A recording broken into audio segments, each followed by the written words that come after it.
Hello students, next हम discuss करेंगे example number 3। क्या कह रहा है देखो, calculate the amount due and the amount sorry and the compound interest on 7500 in 2 years when the rate of interest on successive years.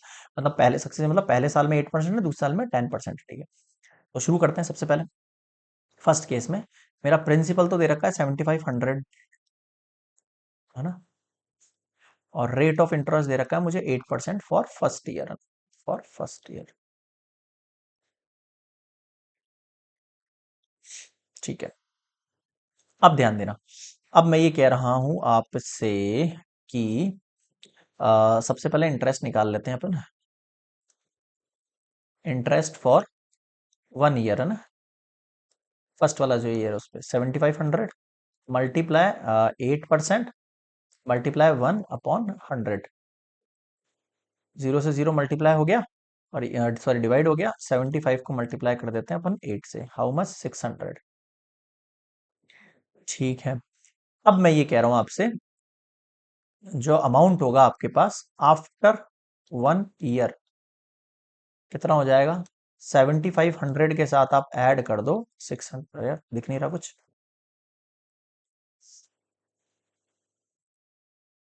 चल जा भाई। हाँ, 7500 + 600 कितना हो गया। 75 और 600 कितना हो गया भाई आपके पास, 8100 रुपीज। ठीक है, अब ये आपका एज अ प्रिंसिपल वर्क करेगा ना। फॉर सेकेंड ईयर आपका जो प्रिंसिपल है वो 8100 रुपीज है, और जो रेट ऑफ इंटरेस्ट है वो 10% है। अब आप इसका इंटरेस्ट निकालो। इंटरेस्ट फॉर सेकेंड ईयर है ना, सेकेंड ईयर के लिए इंटरेस्ट कितना हो जाएगा भाई आपका, 8100 मल्टीप्लाई 10 मल्टीप्लाई 1/100 कितना हो गया ये, 810 रुपीज हो गया है। कितना हो गया भाई ये, 810 रुपीज हो गया है। यहां तक समझ में आ गया। ठीक है भाई, यहां तक भी समझ में आ गया, इंटरेस्ट है ये। अब जो अमाउंट होगा आफ्टर सेकेंड ईयर कितना होगा, नेक्स्ट स्लाइड पर आओ।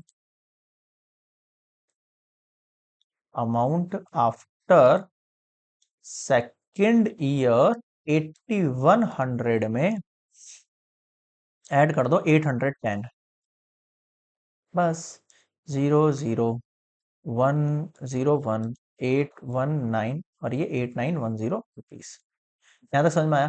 तो कैलकुलेट द अमाउंट ड्यू, जो अमाउंट बता रहा था ना, तो अमाउंट हो गया है ये 2 साल के बाद 8910 रुपीज, दिस वन, है ना।